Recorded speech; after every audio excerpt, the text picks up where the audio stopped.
Susuriin ng mga ahensya ng gobyerno at mismong Quadcom ng Kamara ang aligasyon sa isang international docu na Chinese spy si Alice Guo.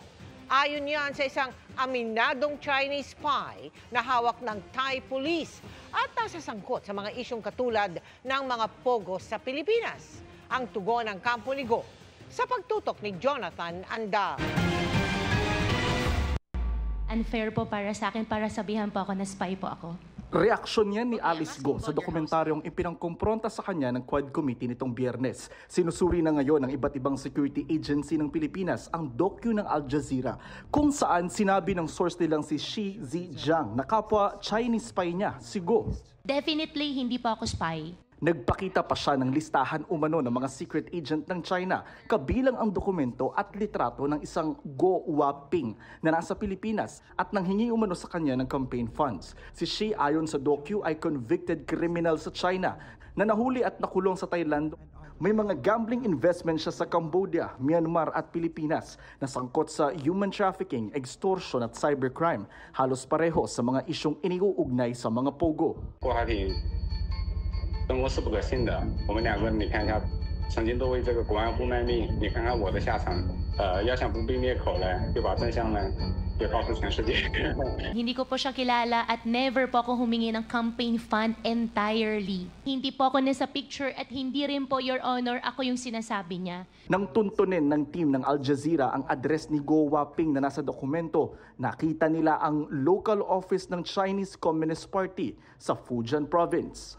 At nang ipakita nila sa katabing village ang litrato ni Guo, kinilala siya ng residente na anak ng isang Wen Yili na roon ipinanganak pero umalis nung patapos na ang 2002. Sa mga dating nakalap ng mga otoridad sa Pilipinas, lumabas na anak si Guo ng isang Li Wenyi. Your Honor, that's not my house. I think our government agencies can prove din sa darating ng araw na hindi po ako spy dahil hindi naman po talaga ako spy. Pero sa ngayon ayon sa National Security Advisor, ang tiyak lang ay bahagi si Guo ng isang international crime syndicate. Kailangan pang i-validate o tiyakin ang impormasyon mula sa source ng Al Jazeera na hindi umano credible dahil isang wanted criminal at leader ng sindikato. Baka gawa-gawa lang ito ni Xinjiang para makakuha ng simpatya sa publiko. So it also is logical for Xinjiang to connect himself to Guo Huaping para mas madaming bansa ang ma-involve dito sa kanyang ginagawa. All of this information needs to be validated. Yes. We'll be working with our foreign counterparts. Ang masasabi ko lang siguro is the plot thickens.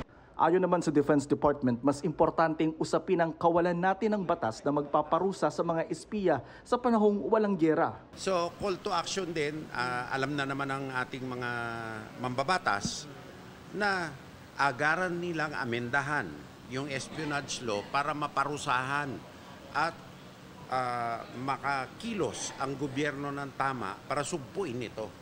Pinag-iisipan ng Quad Committee members na pumunta ng Thailand para iberipika ang revelasyon ni Shi laban kay Guo. Hindi rin naman tayo sigurado kung makakausap natin siya, no, si Xi Jinping. If the Thai government will allow us, pwede naming tingnan, no, at siguro humingi ng mga dokumento na sa kanila kung sila ay magbibigay. Sabi ni Shi sa dokumentaryo ng Al Jazeera, nagsimula siyang mang-espiya noong 2016 nang i-recruit sa Pilipinas. May cellphone video pa siya nang magpunta sa Malacanang para sa state banquet kasama si Chinese President Xi Jinping at dating Pangulong Rodrigo Duterte.